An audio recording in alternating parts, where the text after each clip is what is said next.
Hello there and welcome to another Pyroseminar. Now, I recorded this live and there were a few issues with the sound. I haven't quite worked out why yet. I'm going to figure that out later today. But a couple of points I dropped out. So I'm re-recording those two bits. One of them was at the beginning and one was in the middle. Apart from that, the sound quality was okay.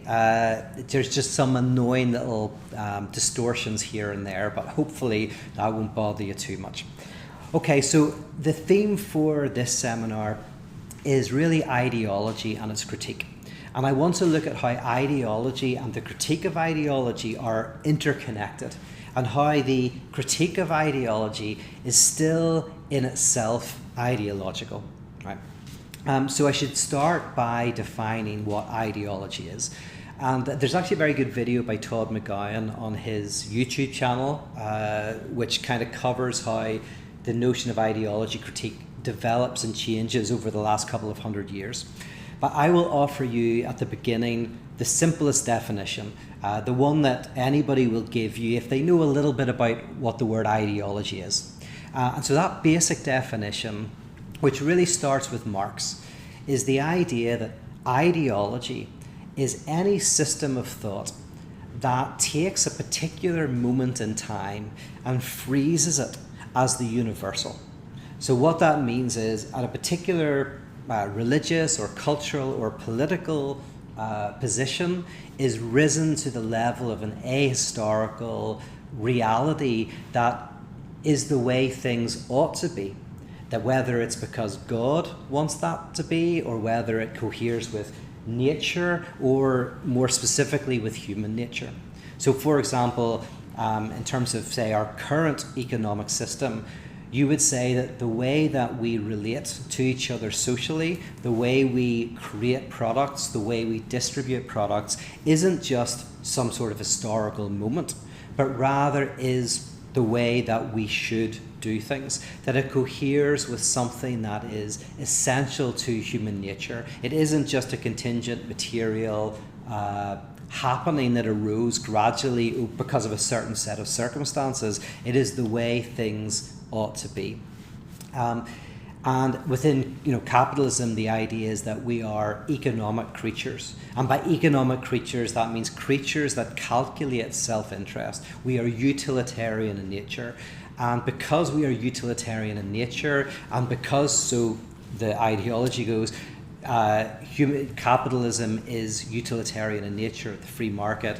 Therefore, it is the end of history. It is the final economic form. Right, so that's kind of what ideology does. So what you will find always in kind of like ideological structures is a universalization of a particular, right? The universalization of a particular people, a particular ideology, a particular whatever, but it's hidden in the guise of a universal, right? So it's particularistic, but it's hidden in the guise of this is everything. Say, for example, confessional Christianity that might say, right, so Christianity is a universalist religion. And by that, there's conservative universalism, which is Christianity is for everybody, right? So you go to the ends of the earth, the message is for everyone, so it's a universal religion. There are particularistic religions in which the message is not for everybody, right? But Christianity, traditionally in its confessional conservative form, is a universalist religion.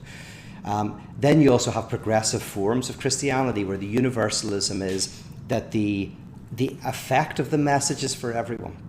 So it's not just that the message is for everyone, and if you don't respond to it, you're kind of quite literally a no one, right? You go to hell, right? You're excluded from being itself.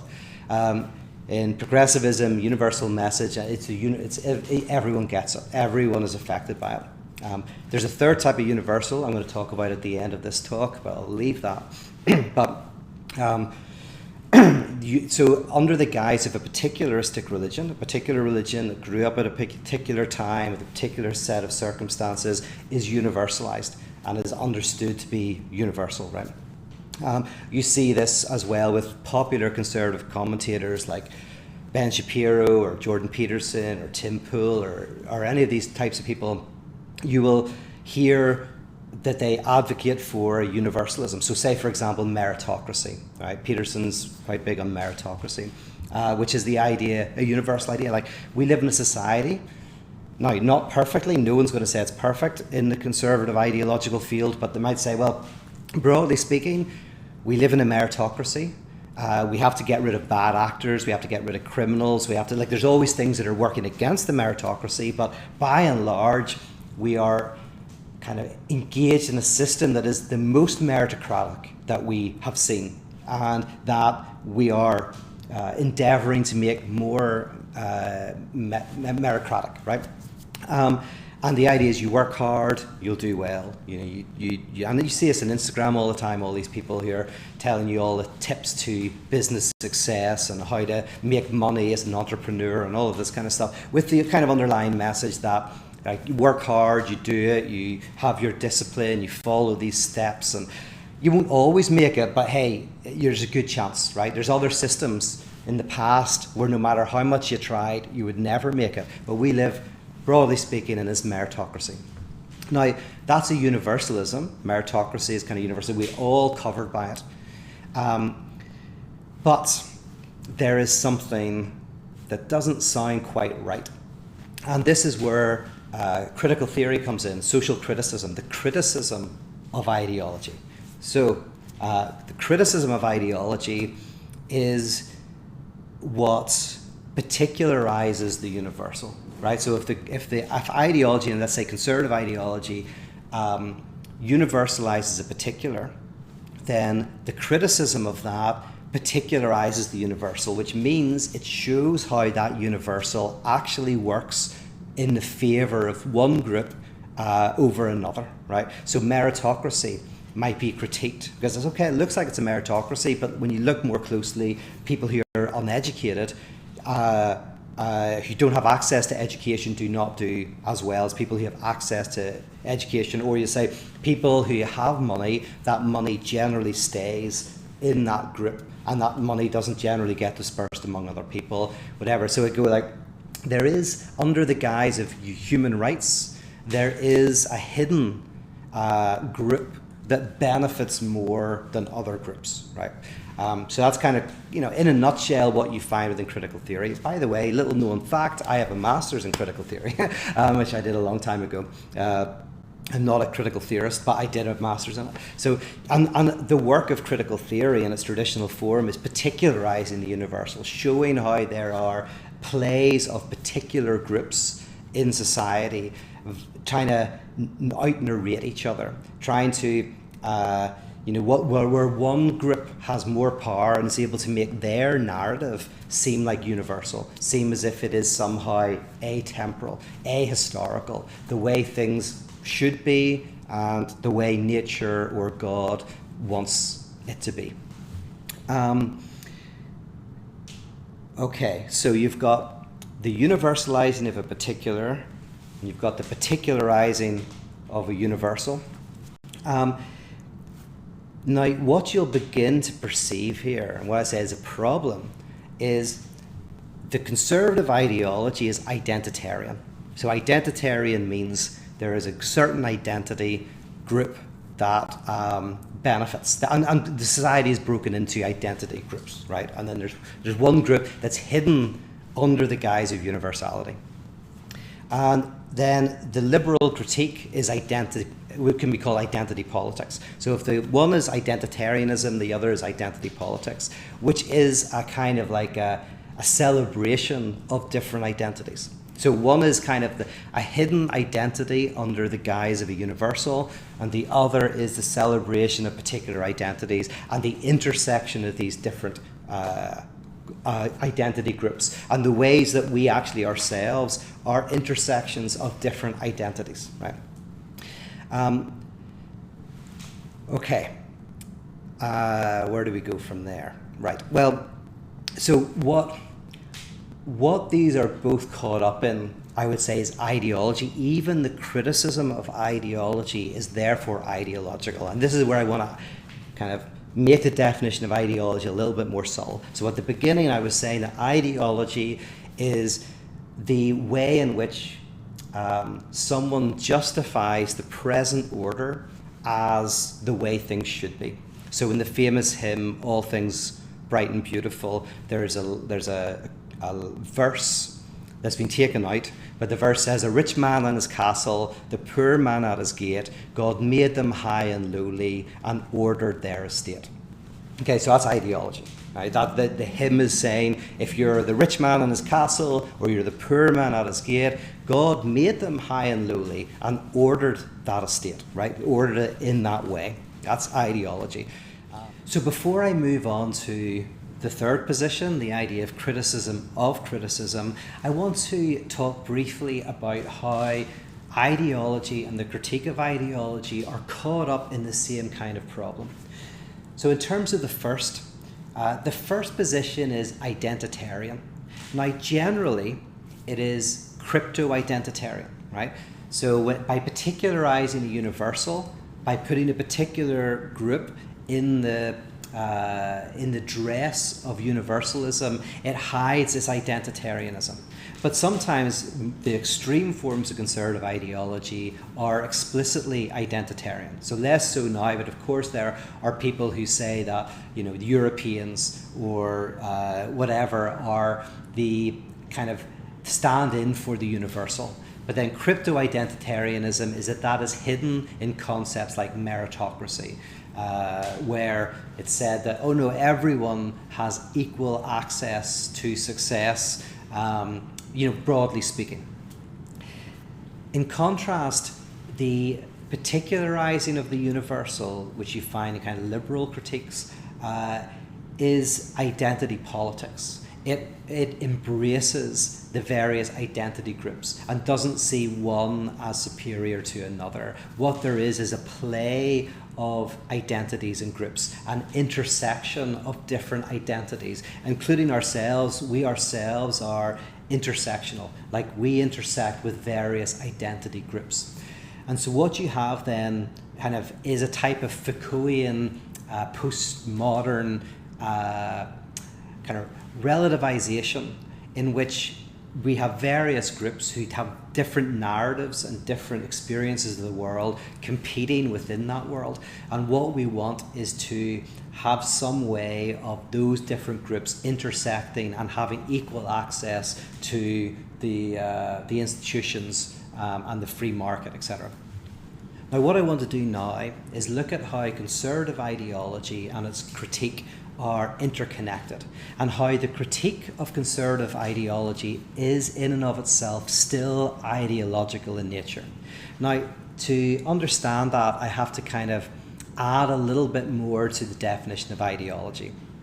Ideology doesn't just take a freeze frame and try to make a particular point in history seem as if it's universal. Ideology makes contingent violence, antagonism within the system. It either makes it contingent or it tries to cover it up entirely. Right? So what I mean by that is any problems within the system, with any antagonisms within the contemporary structure that blew up in terms of homelessness or crime or rioting, are seen as cancers that can be cut out of the body, that they can be dealt with in some way so that the system can continue to run. They are contingent, not necessary. Now, what you find is within conservative ideology, there is a justification of what in anthropology would be called concentric models. A concentric model is a model where the powerful are in the middle and the less powerful are on the outside. So it's a hierarchical structure. And within the criticism of conservative ideology, you have the notion of what's called in anthropology dual organizations, which are a type of yin and yang, but you have various different groups within society that have different roles, responsibilities, experiences of life, but can come together like a jigsaw puzzle and fit together.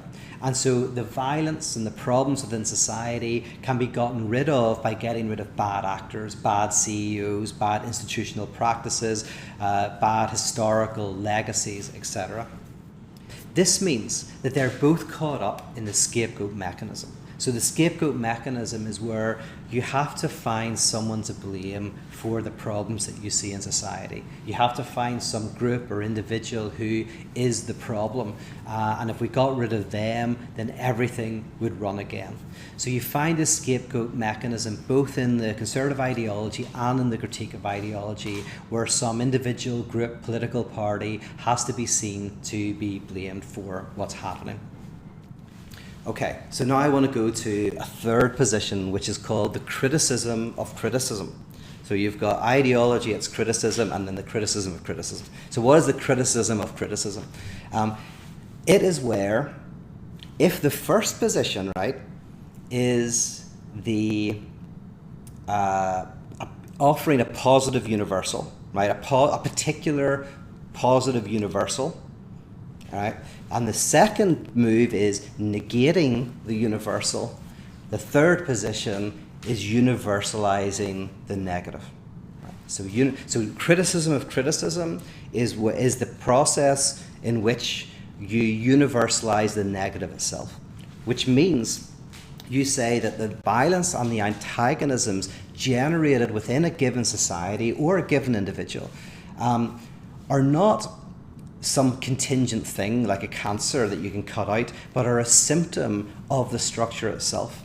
And you can only get rid of the negativity if you get rid of the system, right? And I've talked about this before, but using a Lacanian language, there's symptoms. A symptom is the coagulation of a contradiction. So there's a contradiction within society or within you. You love someone and you hate them. You want to speak, you want to stay silent. In society, contradictions within the social body that erupt, right? So the symptom is what coagulates around it. The example I always use for some reason, but is people grinding their teeth, which sometimes can be a symptom of wanting to speak and wanting to stay silent. And so the grinding of the teeth is the symptom that coagulates these two things. And the symptom gives a certain amount of pleasure, by the way, to a person. It's a pleasure, but even if it causes suffering, it's kind of pleasurable because it kind of provides a way to navigate this contradiction within you. And getting rid of the symptom is often terrible, right? One of the things people do in psychoanalysis, an analyst has to be very careful not to take the symptom away too early. It has to be worked through. Because if you take away the symptom, it can create absolute devastation in the person, right? This is called a negative therapeutic reaction. And an example would be, say someone's a workaholic and it's damaging their health, it's damaging their relationships, and it's a symptom. It's a symptom of something, this frenetic pursuit of working so hard beyond. They've made all the money they need, they've got everything materially they could ever want, but they're doing this and it's damaging everything around them. And then let's imagine they eventually listen to their partner and their kids and who are saying, you have got to retire. This is killing you, right? And then the person does it. So the person actually retires. But they haven't worked through what the symptom means. They haven't worked through it. They'll probably die within 6 months or a year. They'll probably they could hit a very profound depression in that retirement. Because the symptom, even though it was causing them suffering, was causing them pleasure. It was a compromised formation that was giving them a certain amount of pleasure in the suffering. But because they didn't work through it and understand what the symptom was, they just wanted to get rid of it. Eventually they just got rid of the symptom. It caused a disaster. This is why I'm always nervous about people kind of using cognitive therapies, for example, to get rid of symptoms.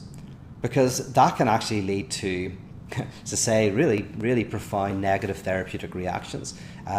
In analysis, you work through the symptom, you listen to it, and you hear what it says, right? So you got symptoms. Now, you can get rid of symptoms through this process. The process, what's called transference, is where you go to an analyst, you start to treat them like a parent, or you're on the couch, you don't see their face, you're just imagining, you're looking at the ceiling, you're talking without knowing it. The analyst stops being a person and becomes this big other, this other in your life, right? And becomes the kind of this. It becomes you're relating not to them as an individual, but you're kind of relating to your parents and your siblings and your friends in that transferential relationship.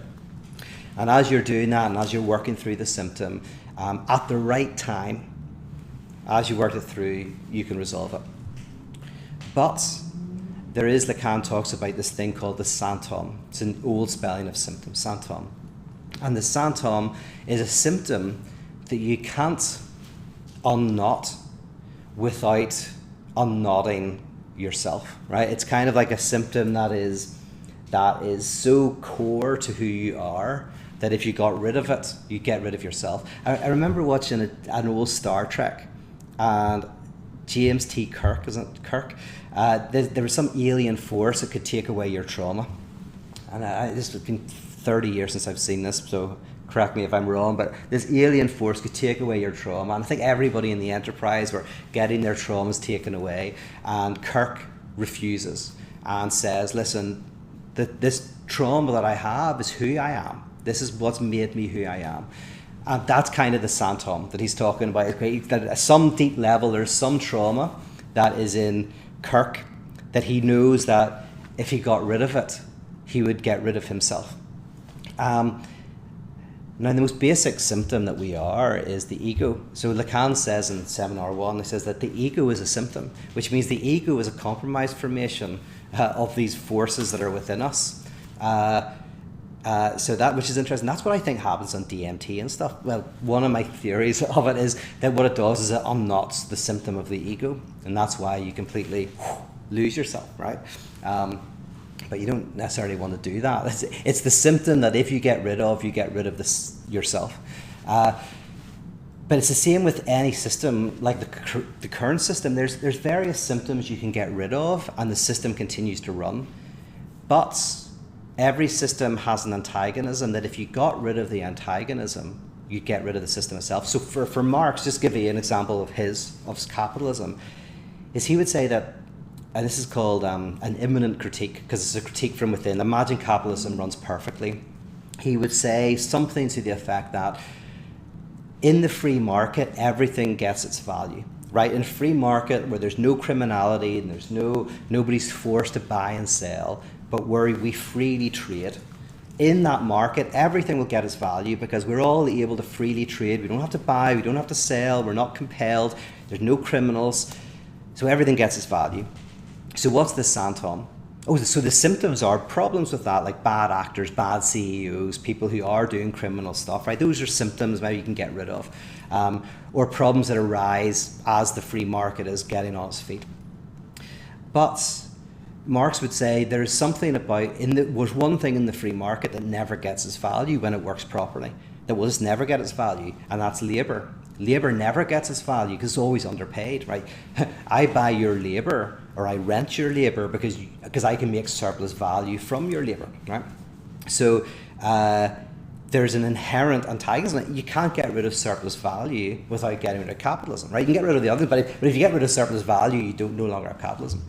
Now, by the way, I think surplus value is the Todd McGowan says this, I completely agree with him. That's the most insightful thing about capitalism is I don't think the problem is surplus value. The problem is the lack of distribution of it. Some people sacrifice, create the surplus value that's enjoyed by others, and how do we find a system in which the spoils of that surplus value benefit more people, etc., etc. But we're not getting into that. This is not. That was just an example of how Marx would see the kind of central symptom or antagonism of capitalism. It is the thing you cannot get rid of without getting rid of the system itself. Now, Hegel argues that every system eventually basically generates its own negation, right? So if you imagine, and like religion does this, Phyllis Tickle, a woman some of you will have known, she's a great woman, she would argue that every 500 years the church went through kind of a fundamental reformation. And what she was kind of articulating was that a system grows, it solves the problems, many of the problems of the past system, but eventually it generates its own questions and its own problems, many of which can be addressed within the system. But eventually the system creates problems that it cannot solve on its own terms. And a reformation is the movement from one position to a qualitatively different one, right? This move, which in Hegel is the move from being to life, life to consciousness, consciousness to self-consciousness, self-consciousness to reason, right? At each of those moves, he thinks that there's a problem that arises within life, this antagonism, this negation, and that negation eventually erupts into consciousness. And there's a negation, a contradiction within consciousness itself that eventually erupts into self-consciousness. And Phyllis Tickle's arguing that this happens within the church. Every around 500 years you see it happening. So when I talk about the criticism of criticism as the universalizing of the negative, what this says is the problem with ideology and its supposed critique is that they both scapegoat, they both render contingent negativity or try to cover it over entirely, blaming someone for it or saying it's not really a big issue, when actually negativity is what generates every society and movement and individual. It's there, and what we have to do is face it, look at it. Now, it always takes a different shape depending on the society or the person, so the shape of negativity is different. Just like when you build a building, architects shape nothingness, right? The way that they put up walls, they create a space, they mold emptiness, and it can feel oppressive, it can feel open, it can feel warm and welcoming, it can feel very kind of cool, whatever, right? You can mold the nothing depending on the walls. So every society has a different kind of like manifestation of negation, but it's there. The first person to probably systematically reflect on this was Schopenhauer. Not the first, Hegel before him, but Schopenhauer's Will to Life is a brilliant reflection where Schopenhauer says, and argues that we have access to the essence of reality because we are part of reality. And if we internally reflect on ourselves, we discover discontent. We discover desire. And desire is basically a kind of restlessness, right? And Schopenhauer says this restlessness is in everything. It's not just in us. It's in reality itself. Restlessness, and he calls it the will. Will exists in everything. And that's why he argues that you can never find satisfaction, because satisfaction is a type of fantasy generated by the reality, the essence, which is this dissatisfaction itself. Dissatisfaction always finds a way to erupt within us. You can't get rid of it. Now, Schopenhauer had his own solutions to that, but that was, theorizing this kind of underground, like oceanic disturbance that's within us. This kind of volcanic disturbance. Okay, so, but I think, by the way, that might be a way of understanding something like Maslov's hierarchy of needs. Is it Maslov? Maslow's hierarchy of needs. I can't remember what they are now, but basically he starts with some basic biological needs, and as those are, well, for him, it's as they are satisfied, you kind of go higher up in these needs. Hegel would probably turn it on its head and not talk about it as solving, but he'd say that you go deeper. So there's, say, a negation of you're hungry, you just don't have enough to eat. There's a negation there, there's starvation, which is a very powerful negation, a lack of food, and you can't think about anything else. As that negation, if that doesn't kill you, you find a way to feed yourself, you find a way to kind of like address that, but then that brings you to a deeper negation. And I don't know what the next one is in his hierarchy of needs, but basically what happens, in every time you are able to kind of resolve a negation, you come to a deeper one, until you come to a form of philosophical contemplation or spiritual contemplation, where you contemplate nothingness itself. You're able to contemplate the nature of the contingency of life, etc., right? But you can't really get to that until you've kind of got some other basic contradictions dealt with. But it's not being solved. The contradiction is kind of just going deeper and deeper. Again, an example that Todd McGowan used, I thought was very good in his Y Theory podcast. He just referenced it. Well, if you don't have a good life, like if you're working in a job you hate, and you've got a life you don't like, death is not necessarily something to be feared. You kind of want to die. But he said sometimes whenever he's watching a good movie, he kind of worries that he'll die before he sees the end of the movie, right? So that becomes a worry. This is a really good movie. Oh no, what if or there's maybe a movie that he hasn't seen, and he's going, what if I die before I see it, right? That's a kind of higher negation in the sense, is like now you're worried about dying. So it's not that the negation is dealt with, it gets higher and higher until, and maybe more tragically, you get to a point where you have to confront the negativity itself that generates everything, that there is no way to overcome negativity, which is basically what ideology promises in its critical form and its traditional conservative ideological form, always promising a way to get rid of negativity and negation. You see this in New Age stuff, you see it in psychedelic enlightenment, sexual liberation, commodity satisfaction, it's everywhere, right? But when you universalize the negative, it means you stand in front of that storm, right? You feel that sublime, terrifying, awe-inspiring, yet terror-inducing experience. And this, I'll come to the end. Right. Politically speaking, the true political act is universalizing the negative, drawing out the negation, showing it, letting it become visible to the people within the society in its unbearable form that's hidden, not scapegoating, saying, oh, it's because of that person's problem, but saying, we're all part of this. For example, say homelessness in LA is terrible. What somebody might think is, what solutions can we get?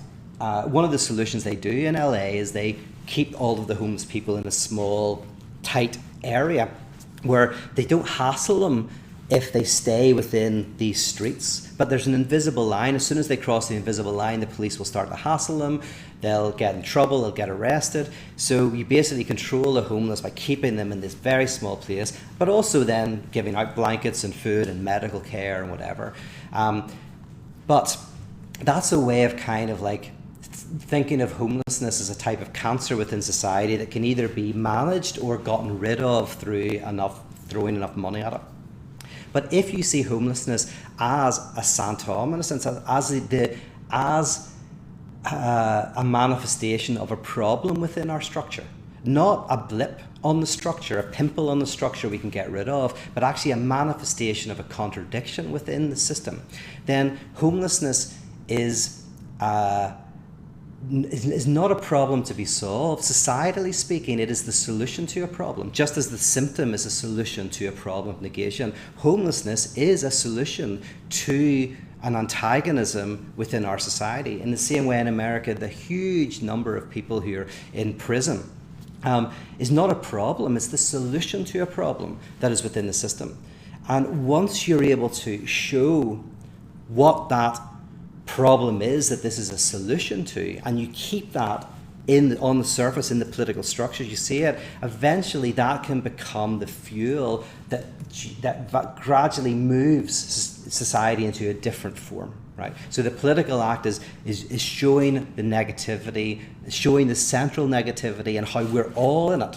It's not just because of that person out there, which we always love. We love projection, right? The basic thing of René Girard is, Christianity is very closely connected with the beginning of projection that you see then in psychoanalysis. But the first projection was an innocent man, God, right? We put our own lack, our own negativity onto them, and then we discover, oh, the scapegoat is innocent. Oh, then we realize that lack is within us, and then we are transformed. In the same way, use the example of like people laughing at people online, say, who are complaining. It's like the Karen phenomenon, because we project our own frustrations with society out onto them. That person might be a terrible person, they might be having a bad day, we may not have seen what happened just before the video, they might be struggling with mental health issues, we don't know, but they become a way for us to externalize our own experiences of frustration within society, put it onto them and say they're guilty, they're the ones, put them in prison, ridicule them, let them lose their jobs. But then the kind of Christological moment is you go, oh no, that's a reflection of me. There's something of the excessive enjoyment I'm getting from laughing at and ridiculing that person is saying something about a repressed part of myself. And as you see that, and as you see these people as canaries in the mine, basically, we're like, oh, we're all part of a structure that creates this level of anxiety and this level of sometimes psychotic anxiety. And I participate in that society. Right? Now, what does that mean religiously? Because it's hard to imagine a society in the near future where we're able to embrace the negativity, let it do its work, because that will free us. Because when you're trying to always get rid of the negativity, you're always thinking, if I have enough money, then I'll be happy. If we get rid of this person, then I'll be happy. There's always something to get rid of it. If you're able to go, there's no product that will make me happy, right? There might be better and worse products and things that I want and have value, but none of them are going to give me everything. When you really know that in your body, you're freed from this libidinal enthrallment to the next thing, the next thing, the next thing. You'll still buy stuff, you'll still be in the world, but no longer of it. You'll be freed from that libidinal investment. What pyrotheology is, it's the idea that we need a place called the church where we fully tarry with the negativity that is part of reality itself, right? And so you have a group that meet together. I'm going to call it a communion, right? A community is a group that is gathered around a shared denial of the necessity of negation, right? That's what a community is. Community, you gather around a shared enemy, a shared set of beliefs, a shared problem to solve. A communion is a group of people gathered together around a shared loss, a shared negation, and they embrace that negation. The name for it religiously is Eucharist, the death of God, right? A meal that is had around a loss. Not just a loss, but a loss that is at the heart of everything. A heart that the absolute itself has negation in it, has death within it. So, and this is maybe my naiveness, but I don't know, is that we can have salvation today, not just in the future, politically and socially. We can experience freedom from conservative ideology and its criticism through this embrace of negativity. But what we do is we need to have a community where we gather together on a regular basis with art, music, literature, spoken word that helps us enact ritualistically, in practice, enact this embrace of the loss. And that then can lead to resurrection. That leads to an experience of a depth of life. I'll say one more thing about that is that's why it's interesting. If you look at why Zizek and someone like that says new atheism is not atheistic enough, right? What does that mean? Well, and why is Zizek, I call himself an atheist?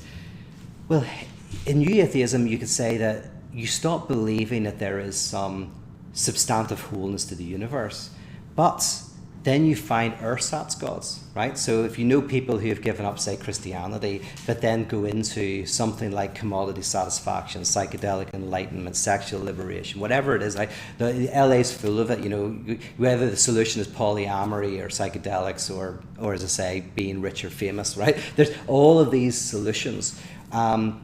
Or whether it's taking up a political cause and hating on some group, or hating on some religion, or whatever it is, right?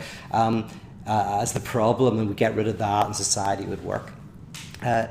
What Zizek sees in this notion of my God, why have you forsaken me, is not an intellectual atheism, right? Jesus likely believed in God, is talking to God, but an existential atheism, which means in the heart of your being, you experience a loss.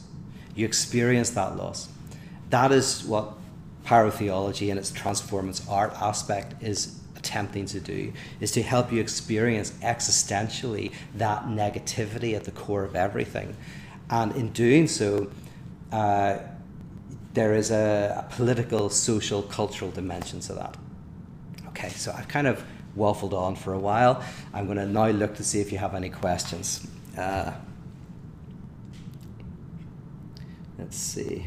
Oh yeah, there's lots of people chatting. Everyone's cyber snoop on Pete's apartment. Yes, this is not for long. I'm moving out in November. I've really loved living here, I have to say. When I moved in, the building was empty, so they gave me really good deals. Now the deals aren't so good. And oh no, the audio's out. Oh no. Okay, so the audio is gone. I've just noticed that, so I'm going to upload this and you'll be able to hear it and there's no questions. Thank you for listening, and I will talk to you very soon.